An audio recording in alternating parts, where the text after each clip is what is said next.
Bonjour et bienvenue dans ce 4e épisode.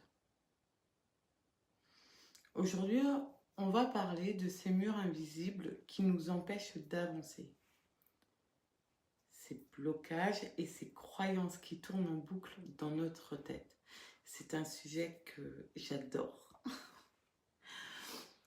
Et ces croyances qui te disent, qui te font penser que tu n'es pas capable, que tu ne mérites pas, que c'est trop difficile pour toi, que les autres vont y arriver mais pas toi. Ces pensées, tu les reconnais?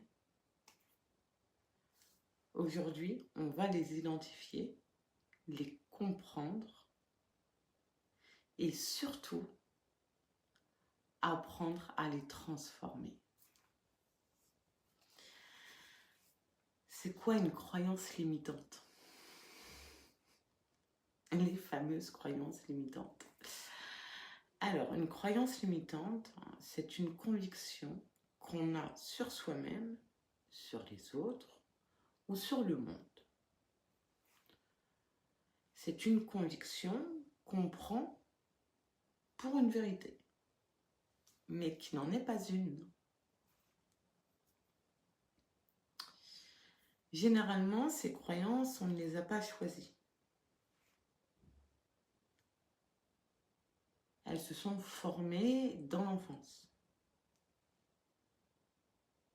à travers ce que tu as vécu,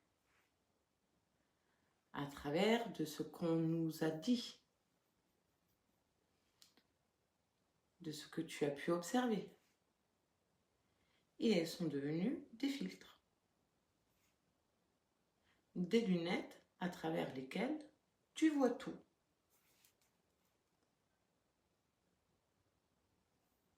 Le problème, c'est que ces lunettes déforment la réalité.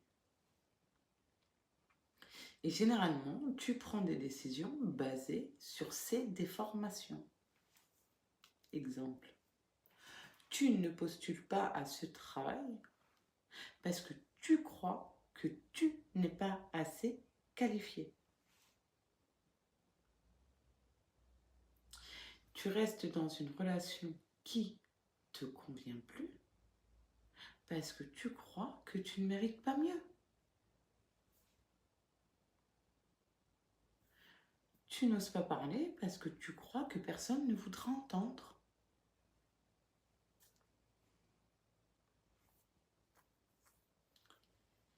On va voir les croyances limitantes les plus courantes, concrètement. Donc les premières, c'est sur soi-même, les croyances limitantes sur soi. Je ne suis pas assez bien. Je ne mérite pas d'être heureuse ou heureux. Je suis trop ou pas assez. Ces croyances-là, elles touchent directement l'estime de soi. Et elles viennent souvent de messages reçus très tôt dans l'enfance. Tu n'es pas capable, laisse-moi faire, pleure pas, tu exagères, tu en fais trop. Ensuite, il y a les croyances sur les autres. Tu ne peux pas faire confiance. Les gens finissent toujours par partir. Personne ne comprend vraiment. Ces croyances-là, elles isolent. Elles empêchent les relations profondes. Et ensuite, il y a les croyances limitantes sur la vie. La vie est difficile. Le bonheur ne dure pas. Ça ne peut pas bien se passer pour moi. Ces croyances-là, elles créent une vision du monde sombre et fermée. Et généralement, on attire ce qu'on croit. Donc, comment on peut transformer ces croyances? Alors, déjà, la première étape, comme toujours, il faut identifier la croyance. Quand tu te sens bloqué, demande-toi, quelle est la pensée qui tourne en boucle? Puis, tu l'écris et tu lui donnes un nom.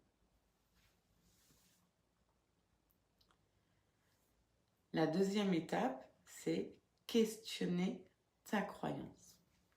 Est-ce que c'est vraiment vrai? À 100%? Toujours? Pour tout le monde? Souvent, quand on questionne une croyance, elle s'effrite. La troisième étape, cherche les contre-exemples. Quand est-ce que cette croyance s'est avérée fausse? Qu'est-ce que j'ai réussi malgré elle? Et ensuite, la quatrième étape, créer une nouvelle croyance. Pas forcément l'opposé exact, mais quelque chose de plus doux et de plus juste. Pas exemple de croyance, je suis nulle, mais j'apprends et je grandis. Casse cette croyance, je ne mérite pas, mais je mérite de prendre soin de moi.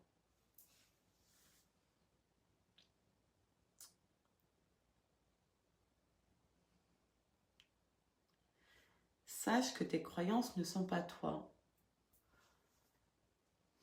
Ce sont des histoires que tu t'es racontées. Et comme toute histoire, elles peuvent être réécrites.